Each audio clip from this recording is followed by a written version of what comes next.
Good morning, I'm Gretchen Ho. It is a Monday, the 24th of March, bringing you Morning Matters because your mornings matter. Let's get to the stories that matter today. Filipinos from across Europe gathered at Het Malieveld Park in The Hague to show their support for former President Rodrigo Duterte. Meanwhile, several Europe-based Filipino groups and human rights lawyers call for justice and demand accountability from Duterte. Marking a hopeful moment, Pope Francis makes his first public appearance at Gemelli Hospital since hospitalization. The pontiff is set to return to the Vatican for at least 2 months of rehabilitation with limited public appearances as per doctor's advice. NLEX offers a free toll for northbound motorists from Balintawak to May Kawayan starting today, and this will continue until Marilao's 4 lanes are fully open. In sports, the NU Lady Bulldogs maintained their perfect record at 8-0 after beating title contender LaSalle Lady Archers in 4 sets. Welcome to our program, Morning Matters. It's nice to be back here in the Philippines. Let's talk about the issues you need to know for the rest of your day. Now, first on the agenda. Filipinos from across Europe gathered in The Hague, Netherlands to show their support for former President Rodrigo Duterte. Joey Francisco with the big story. Duterte! Duterte! Filipinos from various parts of Europe gathered at the Het Malieveld Park in The Hague, Netherlands for a meet and greet event with Vice President Sara Duterte. In her speech, the Vice President urged supporters to continue demanding her father's return to the Philippines. Ang pwede natin gawin ay i-demand na ipauwi or iuwi nila si Pangulong Duterte. Bring him home! Bring him home! Bring him home! Bring him home! She shared that every time she visits, her father asks her when she can bring him home as he wants to campaign for the upcoming midterm elections. The former president is running for Davao City Mayor. VP Sara also revealed that she warned her father that he might meet the same fate as democracy icon Benigno Ninoy Aquino Jr. if he insists on returning to the Philippines. Sinabi ko din sa kanya yon pa. Sabi ko, yung kagustuhan mo na umuwi, yan din yung katapusan ng buhay mo. Magiging Ninoy Aquino Junior ka. At sinabi niya sa akin, sabi niya, kung ganyan ang kapalaran ko, then so be it. Basta lang mauwi ako sa Pilipinas.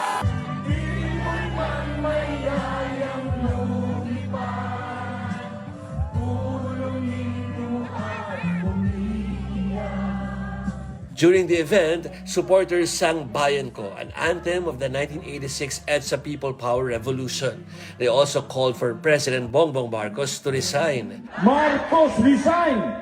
Marcos resign! Aside from VP Sara, Senator Robin Padilla was also present at the gathering. Former Executive Secretary Salvador Medjaldea attended in a wheelchair. Supporters also sang happy birthday to the former president who turns 80 on March 28. Happy birthday to you. Happy birthday, Tatay Digong. Happy birthday. ICC Assistant to Counsel Cristina Conti condemns online harassment against a mother who lost 2 sons to alleged extrajudicial killings. Conti revealed her client has faced gender-based attacks and dangerous online slander. Controversy surrounded a photo of Nanay Sheila holding pictures of her sons, which went viral as Duterte supporters claimed she was a planted EJK victim. Conti also said they have taken steps to protect Nanay Sheila against these attacks. We have taken several steps to secure her safety. One of the videos that was put up saying that she was a tanim EJK, a planted EJK victim, had 2 million views within the first hour. And the attacks, the written verbal attacks against her have included, of course, direct diminishing of her. Just unfortunate that this has been depicted as a battle between Team Kasamaan and Team Kadiliman, Team Evil and Team Darkness. Yeah. We forget that there should be Team Kabutihan. Conti also said that the former president must remain in detention in The Hague to answer his cases before the ICC. Earlier, Duterte's legal counsel, lawyer Nicholas Kaufman, claimed Duterte is being illegally detained and should go home as soon as possible. He must stay in detention here in The Hague to answer for his cases. By April 11, 2025, his indication if he would avail of or he would invoke grounds to exclude criminal responsibility. Meaning, he has to tell the court right now, by April 11, if he intends to invoke insanity, incapacity, self-preservation, duress, alibi, and the like. This is in line with the processes of the court, and hopefully these are matters that are settled before the confirmation of charges set on September 23rd. For the victims, of course, for rights and for left and for rights, it's been a long time coming. Meanwhile, Bayan Europe plans to form a Europe-wide coalition of Filipinos to push for Duterte's accountability. They vow to continue mobilizing until all perpetrators of alleged atrocities are held to account. And as you may well know, I'm back in the Philippines, but we still have someone over there at The Hague reporting to us live. We have our boss, our One News editor, Jovi Francisco, joining us from The Hague. Magandang umaga mula dito, madaling araw dyan. Okay, Jovi. Good morning, Gretchen. You attended the pro-Duterte rally and also the presser a while ago that we played. First, tell us all about the situation or the atmosphere over at the pro-Duterte rally. When you heard the Vice President refer to Ninoy Aquino Jr. and also when you heard Bayan Ko play in the monitors, kamusta naman yung naging pagtanggap doon? Anong naging pakiramdam mo sa mga pangyayari? Okay, para maiwasan ko sagutin yung tanong mo, puntahan ko muna yung una kong dinaluhan. Gretchen, I attended the press con of Attorney Conti, which was held earlier than about an hour before that park meet and greet with the Vice President. And there was, yung talk ko doon sa birthday, birthday surprise daw nila for former President Rodrigo Duterte this coming weekend. Well, hindi na nga yung surprise that they will be mobilizing. Hindi lang dito. Imbis na magpulong-pulong yung mga taga-Europa na mga kababayan natin dito sa The Hague, hahayaan na doon sa mga lugar nila gawin yung mga pagtitipon-tipon at pagkondena doon sa mga naganap noong panahon ni dating Pangulong Rodrigo Duterte. Now, with regards to your question about the sounds, images, and even the sound bites about relating to what happened in the 1980s or 1986 specifically because of people power. Yes, some foreign media were covering the event. Also looked at each other. And we're kind of puzzled, but we all know that there's really a purpose on why that was tackled and that was raised or kung bakit ito na bring up ng Vice Presidente. Gretchen. Hey Jovi, how many people attended the rally at galing saan silang mga lugar? Ano pang nangyari bukod dun sa meet and greet with the Vice President? Okay, so para maging fair tayo, kasi hindi, sabihin ko lang na hindi katulad dyan sa Pilipinas, so we can ask the police and then halimbawa alam na natin kung ano yung capacity ng isang lugar dyan at tayo ay pwede na magbigay ng ng parang taya kung ilan talaga yung dumating doon. Dito it's so hard because wala ka namang authorities sa tatanungin na nandoon na present to give you the numbers na hinihingi mo, Gretchen. Pero para maging fair tayo, kung base doon sa mga sinasabi ng organizers, sinasabi nila na based doon sa kanilang registration, because there was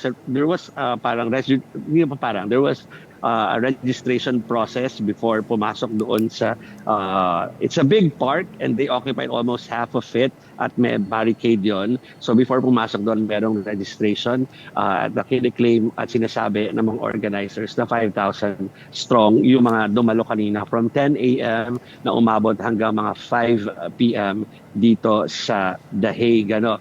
So it's hard to really give a number na based sa ating tansya because hindi natin to lugar, Gretchen, pero yon ay according sa kanilang mga organizers. Okay, meron pa bang ibang naganap bukod dun sa speech ni VP? Aside from the speech na medyo malaman, dahil yung speech na yun, the Vice President tackled first yung conversations with her father during sa last visit niya. Pangalawa, yung mga bilin sa mga kaanak, mga kapatid ni Vice President Sara Duterte ng kanilang ama. And the third one is dun sa yung legal side nitong usapin na ito at mga naging pronouncements ni dating Pangulong Rodrigo Duterte tungkol dyan. Ano pa ang naganap? Literal na meet and greet because after ng kantahan, may mga kumanta kasi Gretchen. Of course, may mga speeches after yung long speech ni Vice President Sara Duterte. Pinagbigyan, I'm sure you're aware of how fan meets are held in the Philippines or all over the world, right? Pag merong pumunta na artista or group like BTS kunwari, merong photo op with each and everyone who attended. Ganun ang naganap kanina. As in, pumila sila for a one-on-one picture taking with the Vice President. A former presidential spokesperson Harry Roque was not present. Do you have any word on where he was? So why was he not there? While Senator Robin Hood Padilla was entering the venue, it was announced by one of the hosts that nagpapabigay ng kanyang pagbati si former spokesperson Harry Roque at pag hingi na paumanhin na hindi siya makakasama sa event kanina kasi nga alam naman natin kung nasaan siya ngayon bilang tugon do sa kanyang pag-apply dun sa sa pananatili dito sa the Netherlands. Gretchen. Okay, Jovi, nababalitaan natin that the legal team has been formed. There are 5 names and there is a Filipino lawyer on that list. Any word on who those names are? Of course, that was the number one question asked kay Vice President Sara Duterte kanina.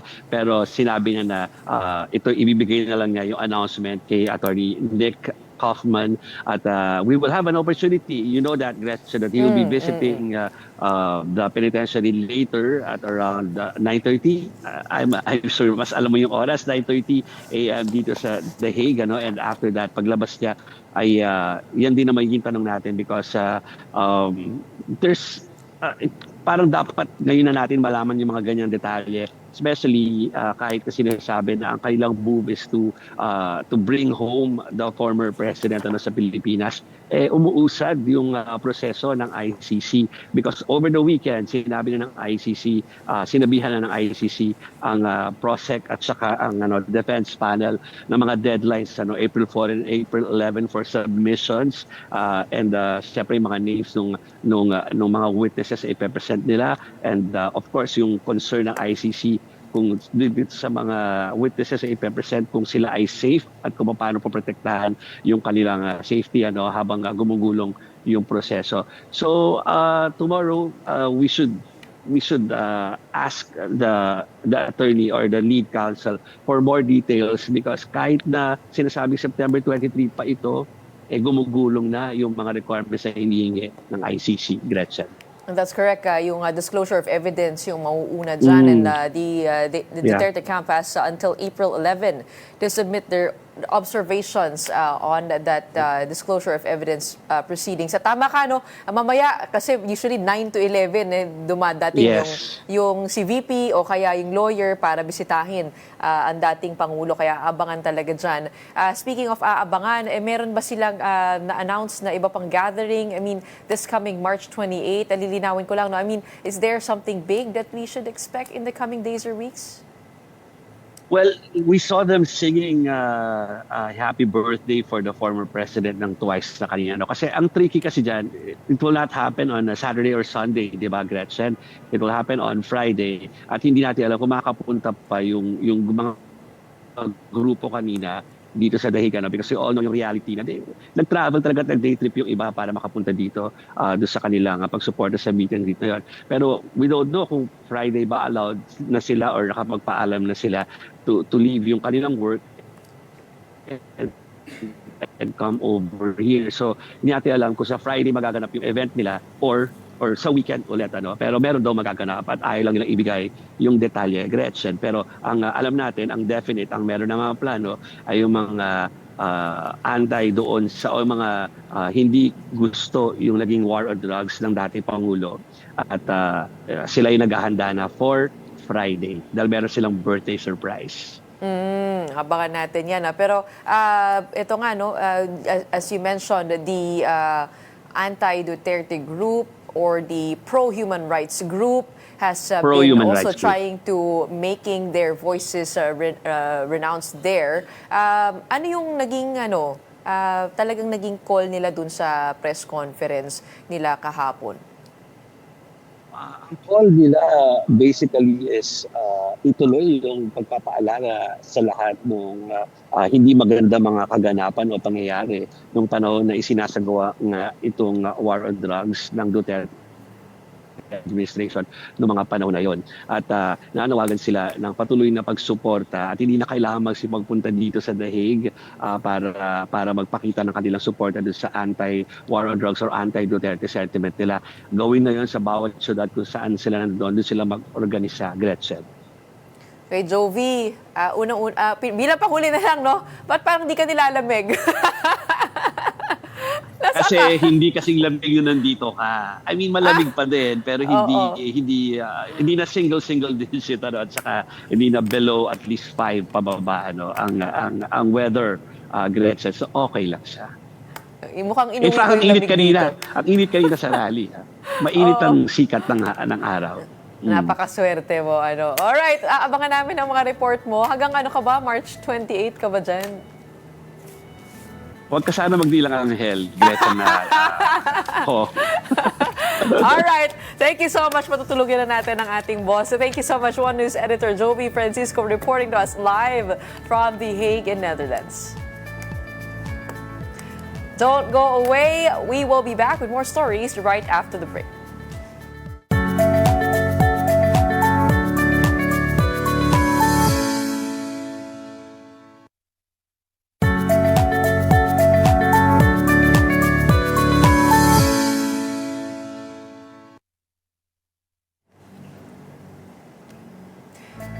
I'm Gretchen Ho, and this is Morning Matters.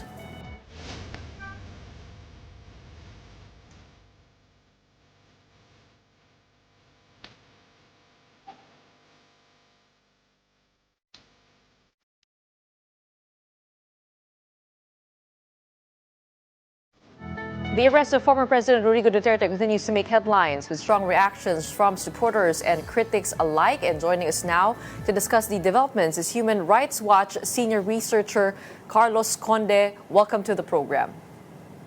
Hi, Gretchen. Thank you for having me. And it's nice to see you back in the Philippines in one piece. Okay, Kaloy, galing nga ako sa The Hague, covering both pro and anti-rallies. And, being the center of human rights, there were a lot of questions about human rights. On one hand, you have the extrajudicial killings. And on another, you also have questions on the kind of arrest that was done on former President Rodrigo Duterte. Do you think that his human rights were respected there? I mean, your assessment of the whole situation, because I talked to the lead counsel of FPRRD, and he said that they are hoping to have acquittal at the earliest stages. At ito nga yung pinaplano nilang i-question, yung kind of arrest. Well, of course, they'll focus on the technicalities of that arrest and then try to zero in on the message that his rights were violated when he was arrested at Guillermo Airways. So that's to be expected. And I think what we've seen, the coverage of that, what we've seen, there were some scuffles, but by and large, I think it was done in a way that's respectful of the former president's welfare and rights. And the fact that he's now in The Hague, facing the ICC and undergoing a due process that he himself denied thousands of his victims is quite telling, And so it's my point is that I think the discussion and the focus of all this should not be limited on how Mr. Duterte was arrested, but really on whether he's going to rest his case on the technicalities of that, but really on the victimization of a lot of Filipinos during his term. That seems to be being swept aside by the Duterte camp for obvious reasons. And so really just to center here the victims of the drug war. Well, I bring this up because also it could involve the possible arrest warrants to be issued next after the former president, and how they could evade arrest and how they could bring this up, the issues on how to conduct that arrest and how it should have gone through local courts. Sinabi ni Attorney Alex Medina dun sa Senate hearing na meron ding provision yung Constitution on the liberty of abode. Ibig sabihin na hindi pwedeng, you cannot be taken from your place of abode without going through the legal process, through judicial proceedings. At sinasabi niya, that trumps yung provision ng RA 9851 Section 17 that allows a surrender. Kasi dalawa yun, a surrender and extradition, and this whole debate. Sinasabi ng gobyerno, surrender yung ginawa namin. Your thoughts on that? Because when we talk about human rights, of course, it is basic to every single human being. Yeah, it applies to everybody, including a former president, right? Here's the thing. I think the whole idea about local courts should have the local court should have had a say in all of that. I think that's subject to debate, and we're not even sure if the ICC will even listen to those, because the ICC is an international tribunal. They have their own systems that we acceded to when we signed the Rome Statute, and that are still in effect, even if we withdrew. So, all of this, Gretchen, I think are just some, effort by the Duterte camp to muddle the issue and to really to play to their crowd in all of this. I mean, what I would really want to hear from them is, what kind of evidence they're going to present in The Hague to defend Mr. Duterte. I think that's a more important question at this point, because I think it's already inevitable that there will be a trial in The Hague starting September 23. So, I mean, again, they can argue, of course, and they have the right to do it, kung bakit hindi dapat ginawa ito ng Philippine government kasi may mga korte, may constitution and all of that. But nasa Hague na siya. He's there. He's facing the justice that he so deserves. Well, okay. I think that will be settled over at the Supreme Court, if ever, the court of last resort, because what happened has no jurisprudence over it. But speaking of the EJK victims, yun nga, galing nga din ako doon sa mga rallies na yun. At nakikita ko doon sa mga placard, I mean, yung sinasabi nga ng pro-Duterte supporters that it's fine. I mean, that there were okay lang na itong mga nangyari na ito kasi nawala yung mga rapists, nawala yung mga addict sa bayan namin, sa barangay namin, naging mapayapa sa amin, and he was left to bear responsibility for everything else. I mean, do you think it will be challenging to link all of those deaths to the president directly and to establish that command responsibility for what happened during the Duterte administration? Well, unang-una, may mga nabitaw na siya mga salita noon pa admitting all of this. And there's evidence. There's policy. In the police, there's the Operation Tokhang, Operation Double Barrel, the policy. And there's documentation by a lot of groups, by media, us, and many others about what happened during the drug war. Now, itong narrative na ito na sinasabi ng mga supporters ni Mr. Duterte, lalo na yung mga OFW sa Europe na okay, naging maayos ang bansa, naging nawala ng krimen. I mean, I challenge them to present evidence to support that. Nawala ang krimen, nawala ang drugs, nawala ang mga kaguluhan dahil pumasok si Mr. Duterte.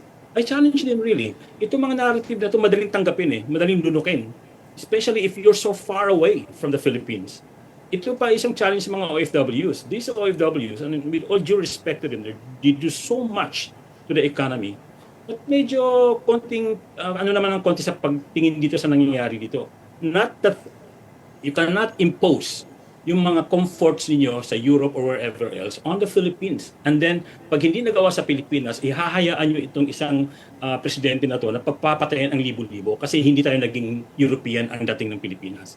Yung ganung klaseng mentality, I think it informs a lot of the OFWs now supporting Mr. Duterte abroad. Now, hindi ko sinasabing masama yun because talaga namang mahirap ito sa Pilipinas.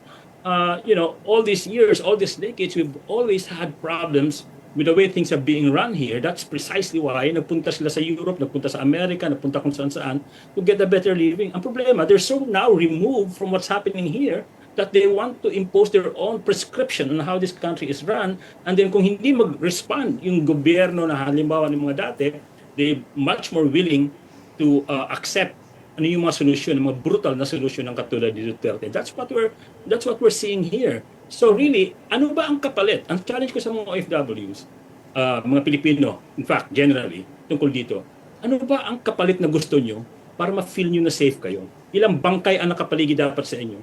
Na libo-libong bangkay ang nakapaligid sa inyo para ma-feel nyo na safe kayo? Yun ang challenge ko sa kanila. Kasi worth it ba yun? Na ganun ang paningin ninyo?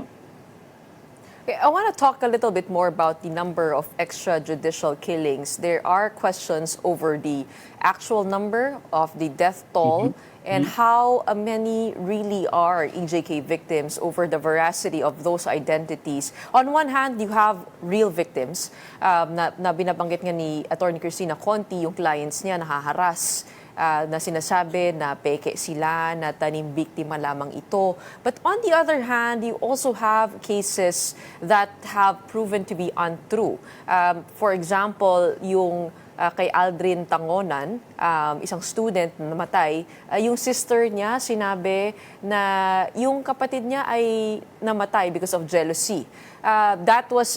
His photo was used in a rally at The Hague, and there was also another instance in the PGH, alam niyo siguro yan, yung kay Dr. Andutan, where his son disputed the fact that his father was killed by EJK, na hindi EJK ang naging dahilan, na selos din, and in fact nag-apologize na yung head sa kanila, yung grupo na yon na naglagay ng kanyang letrato. I mean, if you have those cases, doesn't it undermine also the full list of the real victims? Your thoughts on that? Well, I don't think so. I think there's a very, pushing the idea that dahil nga mayroong dalawa mga ganyan na cases na mali, palagay natin, or tanggapin natin na mali ang pagkakalahad nila bilang EJK victims. I don't know exactly the whole story there. But how can that eliminate or how can that set aside the thousands and thousands of documented cases? It can't. Sinasabi lang nila ito to try to undermine precisely itong ginagawa ngayon sa ICC. And they're saying this to rile people up, saying, and also this feeds into that propaganda na itong drug war ay hoax. I challenge people, check them out. Anong hoax ang pinagsasabi nila? Now, on the figures, Gretchen, back to your question. Ang figures kasi ng police mismo, 6,256 from 2016 to October 2021 ang napatay sa drug operations. Can I get that again? How many? 6,256. Okay. Ang inamin ng police na figure nila napatay during drug operations. Ngayon, at least half of that are perpetrated by police officers during Tokhang and during drug war operations. Meron naman nagsasabi, hindi kami yun, but ibang grupo na based on their estimate na umaabot ng mahigit 30,000. And this was a reasonable estimate. Kasi nga, if you remember, Gretchen, back in the 2016, 2017, 2018, sa isang gabi, dosena ang mga napapatay. So reasonable na, kumbaga, pagtingin nyo na nag-extrapolate sila na ganito yung figure. So, but, again, even if yung police statistics lang ang pagbabasehan natin na 6,000, ang dami-dami nun. Kung sabihin natin yung kalahati nun, pinatay ng pulis dahil nanlaban. Ang tanong ngayon dito, anong nanlaban? Nasaan yung 3,000 or 6,000 mga baril or weapons na ginamit nila nung nanlaban sila? Because there must be record of those kung talagang nanlaban. But on the other hand, napatunayan na ng mga independent nag-document ito. Kasama ng Human Rights Watch. May mga report kami nilabas dyan. Ang Amnesty International, iba pang mga NGOs, naglabas ng documented na cases ng mga ganyan. So, again, yung number ng napatay sa extrajudicial killings under the drug war are, whether it's 3,000, 6,000, up to 30,000, are so massively egregious na kailangan talagang mag-isip-isip na ng mga Pilipino. Again, babalik ko sa punto ko, ano ba ang kapalit ng feeling safety nyo? Itong mga bangkay na ito na walang napinatay, na hindi due process, na walang due process. So, I think kailangan natin questioning minsan yung values natin about this. Okay, what is the actual Human Rights Watch number? Because you did mention that you did research with Amnesty International. Is it 6,000, 12,000, 20,000, or 30,000? Is there an accurate number? I mean, yung isang numero. Kasi naguguluhan na rin kami kung ano talaga yung... I mean, kasi usually when we see news reports, nakalagay lang, Human Rights Watch groups estimates 30,000 or 20 to 30,000. So, what's your number over at Human Rights Watch? Well, that's a good question. Actually, napilitan na lang kaming i-echo yung number ng police na 6,000. Precisely because walang accurate na number at walang nag-iimbestiga. It's impossible to know the extent of the damage of the drug war without an honest-to-goodness investigation by the government about these things, an independent honest-to-goodness investigations. So, anong nangyayari ngayon, yung mga figures ng ibang human rights groups ay nag-i-estimate. Even the UN, I think, at some point, estimated it at 8,000 based on their own documentation or based on sa reports na tatanggap nila.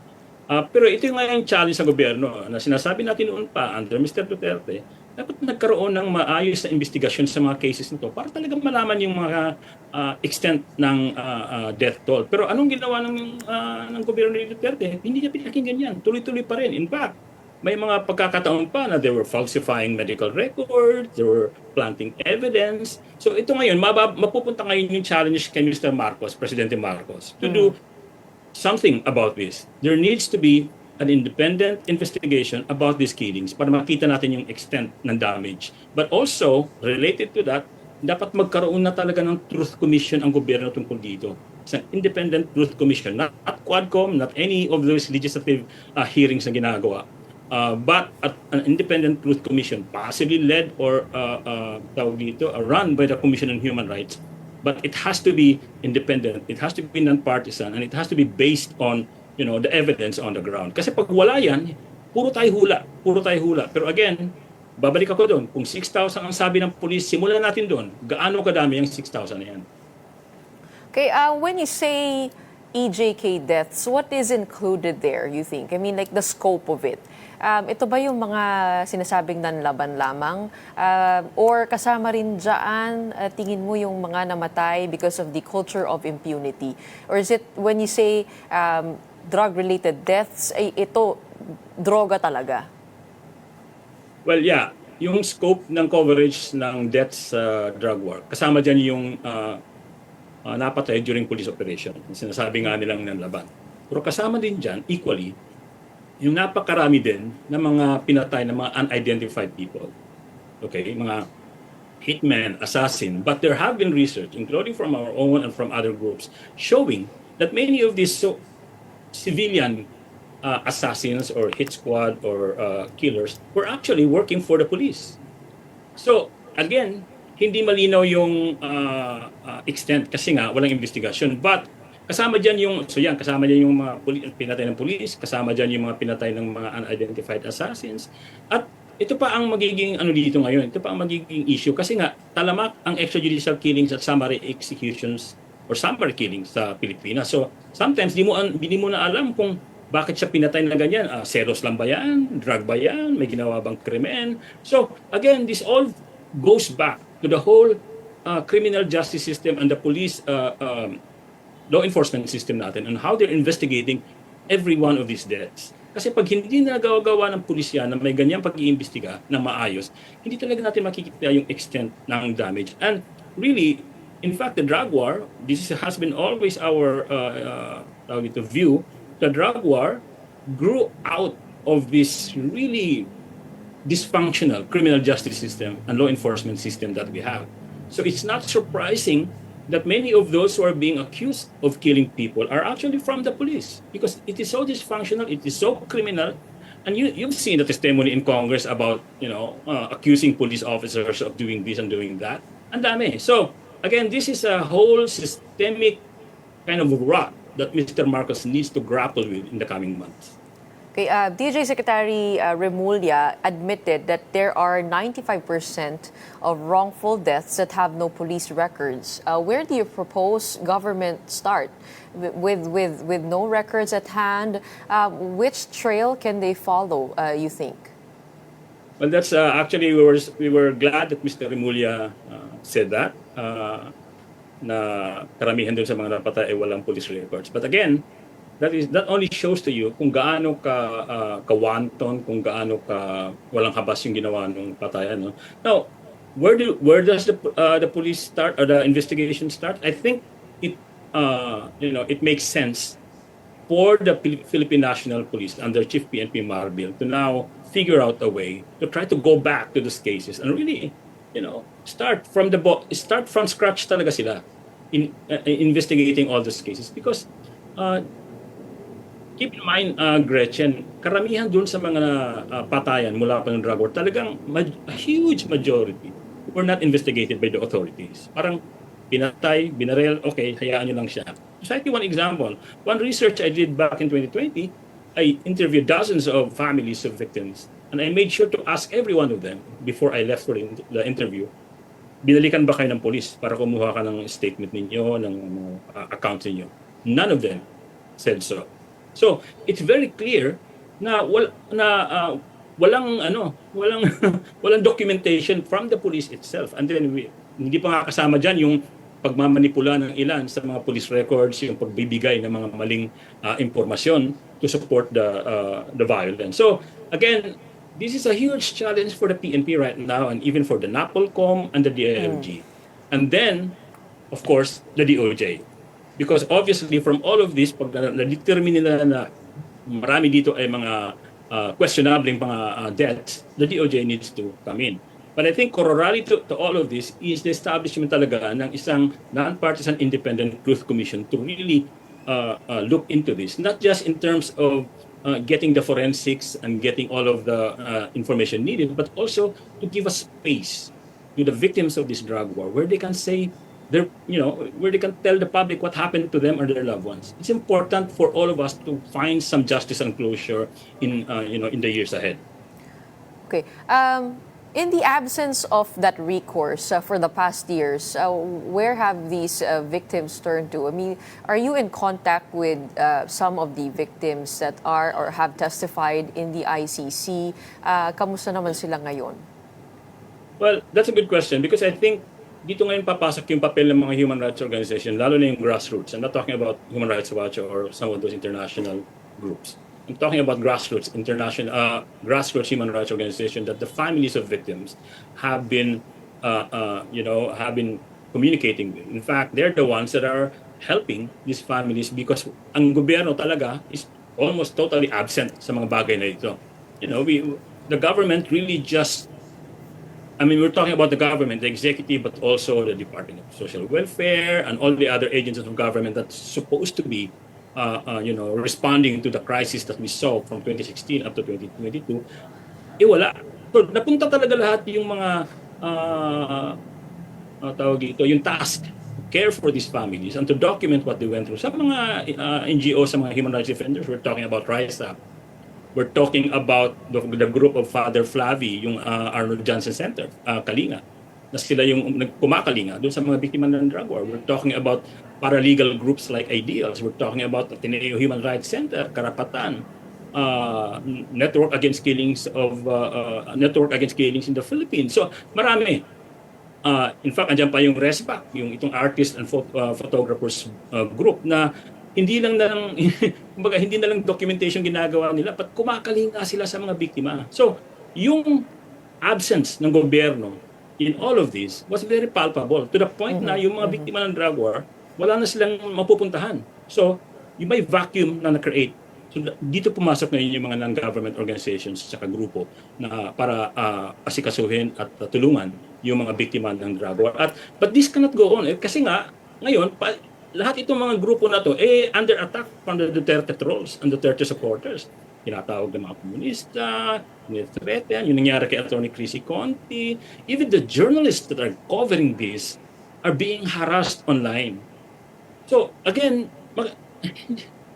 hindi ko maintindihan kung bakit ganito. I mean, I get the desperation among Filipinos na walang gumagana sa Pilipinas, kailangan natin si Duterte, pero my God, why does it have to come to this na pati yung mga ang ginagawa lang naman yung trabaho nila tinatarget. O kami yun, kasama na kami doon sa mga hinaharas online. Pero syempre, we will throw the pertinent and relevant questions still. And among those that are being questioned is the number 43. 43 victims presented at the Hague, 43 full cases. Bakit 43 lamang sa tingin mo ang nandito? I mean, help us understand. Compared to the 6,000, we have 43. Do you have any idea of how these 43 cases were formed and how it reached the Hague? Okay, bakit 43 lang? Yung 43 na yan ay hindi naman sinasabi ng ICC na yun lang yun. It's just a representative sampling of the cases that they have. Na kaya nilang gawin ngayon to prove their contention na merong crimes against humanity na nangyari kaya kailangan mag-arrest warrant. So that's the thing that nakalagay doon sa arrest warrant, right? Now, why only 43? There's a lot of reasons. One is that this government, I mean, the Duterte government and even the Marcos government did not cooperate with the ICC investigation. If they cooperated, we don't know. But imagine a situation, Gretchen, when the government was fully cooperative sa investigation ng ganito, then we would have had more. And also only 43 because reaching out to victims of families of victims of the drug war is really extremely difficult for various reasons, logistics, but foremost of this is security. Hindi mo basta-basta mapuntahan na lang yung mga yan and start asking them questions. You need to put protocols in place to make sure na sila ay safe. Kasi pag umalis ka dyan, halimbawa ako, interview ko sila, pag umalis ako sa komunidad nila, okay lang naman ako pero sila na naiiwan, mayayari yung mga yan pag meron talagang mga gagawing na tatargetin sila. So, it's that. At dito pa yung papasok na dito yung issue ko na ang gobyerno mismo, not only it did not cooperate with the ICC, but it did not create the space kung saan pwedeng dumulog yung mga biktima ng drug war para nga ma-document yung nangyari at para mabigyan sila ng boses at mapakinggan sila at mabigyan ng boses. Hindi nangyari yon. So the odds na that the ICC investigators had to face was really quite tremendous. Hindi basta-basta. So they had to rely on local groups to supply them with information, and then they had their own system of validating this information. Nakaka-amazing nga din that they were able to get these two former DDS assassins and hopefully testify in The Hague. So ganun kahirap kumuha nun. So but in the eyes of the Office of the Prosecutor of the ICC, those 43 cases are enough to prove the point na may nangyari ngang crimes against humanity, at doon sa trial mismo, ipuprove namin na hindi lang ito 43, napakarami. Well, Kaloy, given the number of cases before the International Tribunal at The Hague, are you confident that the prosecution will be able to get a conviction? Or is there more work to be done? As you mentioned, we have human rights groups, we have civil society groups knowing or having knowledge of the victim's situation, sa kanila lumalapit. What more can be done here? I mean, to be able to actually prove the number or prove the extent of the effect of the drug war. Kasi yun nga, no, pag pinut mo kasi side by side, yung 43 doon sa 6,000, 12,000, 30,000, you can also understand. I mean, on one end, tama naman, no, na that the lawyers will have to focus on a number of cases to establish a systemic pattern. But on the other hand, parang ang layo nung numero na yun. So, are you confident at this point that the prosecution has enough to get a conviction, or what more can be done? Well, definitely, I think the prosecution will do more. I mean, we've only just begun. The first stage pa lang nung process na to ang nagawa, yung identification ni Mr. Duterte. Wala pa tayo dun sa confirmation of charges. So marami pang pwedeng mangyari. In fact, the ICC, I think, if I'm not mistaken, I saw it on their website that they're soliciting information about cases. So a lot more can happen. And definitely, hindi lang ito dun sa 43 nakafocus. That 43 number is just a representative of what they have found so far to prove the case that a warrant is needed. Okay, you don't have to document or kunin lahat yung 6,000 na yun just to show na may dahilan ka para arrestuin si Mr. Duterte. Kaya nga tayo may trial eh. Now, of course, the Duterte camp will just focus on that 43. And I understand why they're doing that. But again,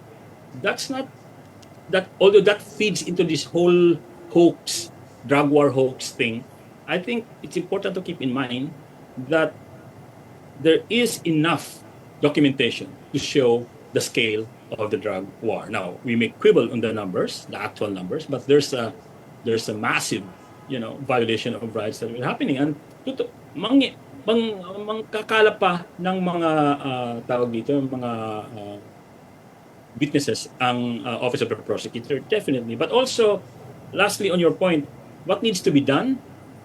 Again, apart from the process now na nagsisimula na sa ICC, the Philippine government needs to create that space ngayon so that the victims of the drug war, of drug-related deaths, are able to come forward feeling safe sila, a safe space for them and their advocates so that this can be documented and even interrogated if you have to.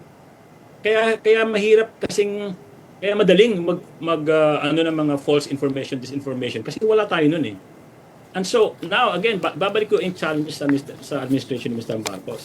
If it really wants to, and if it's serious about accountability for drug war killings, it needs to take this step. It needs to create that safe space for the victims of drug war. If it is indeed serious about pursuing justice, do you think the Philippines should rejoin the ICC given the state of things? Oh, definitely. I think that's the most logical kind of next steps here is to rejoin the ICC because as we've seen, when you have a justice system domestically that doesn't work, that is so dysfunctional, so broken, and so stuck against the poor, which are, by the way, mostly the victims of the drug war, wala silang choice. That's precisely why they went to the ICC, because they don't have a shot here of having justice. So the ICC is needed, not just to prevent future tyrants from doing what Mr. Duterte did, but also as part of our commitment, the Philippines' commitment to the international community. We have commitments that we signed sa UN, like for instance, international civil and political rights, the economic and social rights. All of these commitments are there, and really being in the ICC is a demonstration na seryoso tayo sa commitment na yan. Hindi nila pwedeng basta-basta na lang nilang mamili sila kung kanino sila papakat in terms of human rights or the whole point, Gretchen, is that we've seen that domestic accountability mechanisms in the Philippines have been dysfunctional. That's precisely why we have this problem. That's precisely why we are now at the ICC. It is incumbent on this president to make sure that not only na hindi babalik tayo sa ganyan, but also, again, to give justice to all the victims of all these violations. So really, ang laki-laki ng responsibilidad ni Presidente Marcos from here on out. Pero ayun nga, sabi mo nga kanina, assuming that they're serious about this. Well, speaking of numbers and records, I want to take note that in 2018, Rappler released an article where the Supreme Court took judicial notice of the 2017 year-end report of the Duterte administration, where deaths in cases related to illegal drugs and internal cleansing conducted within the PNP were touted as accomplishments. So parang nakasulat doon ay more than 20,000 cases reported as accomplishments, drug-related deaths. Maybe that's also where the government could start. But since I have a little time left, I want to pivot to another discussion on the fake news hearing over in Congress. When you see the vloggers being questioned about their online posts, I mean, you as a human rights advocate and as a Human Rights Watch member, do you agree with what's happening over in Congress? On one hand, tama naman, there's a there have been a lot of fake news going around, but on the other, doesn't it also send shivers down your spine when your opinions and your feelings that you post on your social media pages are being questioned? Your thoughts on that? Well, actually, I'm of two minds about that. As I posted sa Facebook when this hearing was happening, I was a little bit slightly unsettled by all what that was happening. Now, pero tama ka naman doon, Gretchen, and I agree to this. I agree with this completely. That there needs to be, accountability for those peddlers of fake news, and they need to be held to account. Ang hindi ko lang masyado nagustuhan doon sa Senate hearing is that the congressmen sounded like they were settling scores. And I think medyo nagpupunta na nga din sila doon sa bakit mo sinabi yan? A matter of opinion lang, yung pinupuna nila. And that to me was kind of medyo slippery slope na to. So I think the challenge now for the legislators is to really remove themselves from all of that. Kasi halimbawa, mga congressmen, and they felt like they were attacked by these fake news bloggers. Magiging personal yung dating ngayon ng mga questioning nila. So I think there has to be a more dispassionate way of doing this na hindi nakasentro doon sa mga experience ng mga congressman with fake news peddlers. Pero kailangan talaga silang habulin. But again, that should not come at the expense of freedom of expression. I mean, we should be able to still say the things that we ought to say. Pero pag mali-mali na naman yung sasabihin mo and it contributes to, bad things happening in our society, din ibang usapan na yun. I'm actually reminded of what happened in Rwanda during the genocide there, where the International Tribunal actually hinabol nila yung mga broadcasters doon who were promoting the massacre of Rwandans at the time. So even if it's just words, even if it's just you using the media to encourage the violence, you can still be held accountable for that. And I'm sure we have laws in the Philippines that will deal with that. Now, medyo kailangan siguro pag-usapan ng konti kung ano ba talaga ang gusto nilang mangyari dito sa fake news legislation na ito. Kasi, while hindi ako nag-agree sa ginagawa nitong, halimbawa, si Attorney Tricia Angeles, she had a kind of flippant way of addressing answering the question. Now, what is fake news? But we have to define fake news and all of these things. But kung ikaw journalist, you would know what is right and what is wrong, kung mali or kung hindi. But that's precisely the problem. Many of these people are not journalists. They're not, disciplined by the trainings and all of these things that I used to be a journalist myself, that we nakuha natin sa mga newsrooms and from our colleagues. But even though we have questions about the quality, the veracity of the bloggers' information, that is not an excuse in itself to suppress their freedom to say their stuff. But again, they have to operate within the ambits of what the law allows.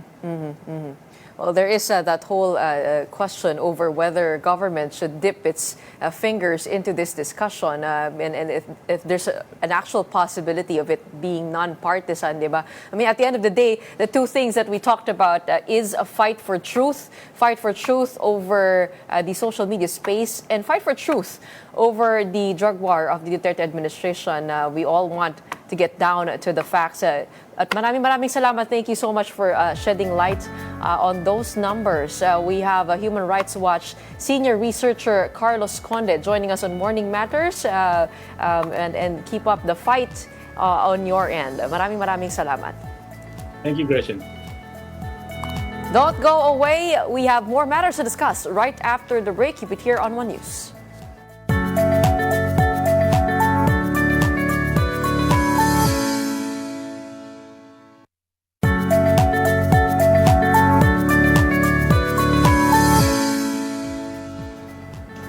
Welcome back. You're still watching Morning Matters here on One News. Pope Francis has returned to the Vatican after surviving a 5-week battle in hospital due to double pneumonia. Here's a report.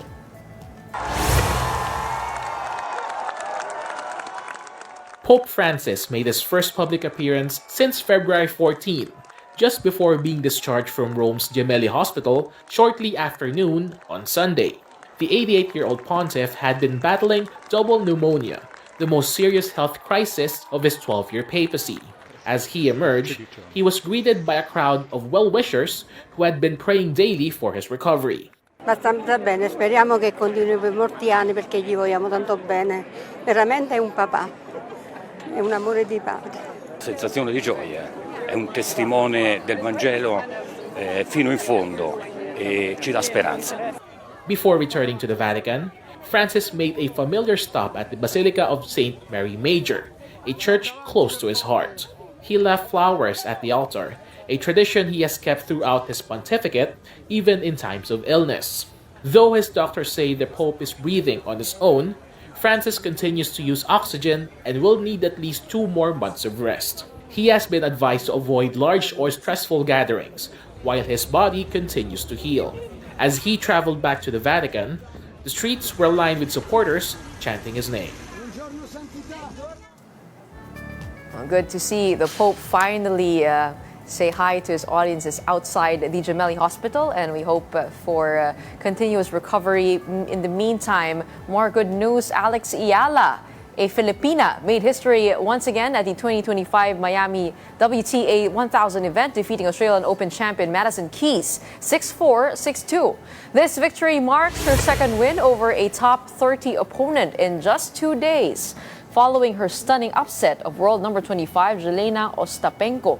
Ayala's remarkable achievement is only the second ever win by a Filipino tennis player over a top 30 opponent since the WTA Tour rankings began in 1975.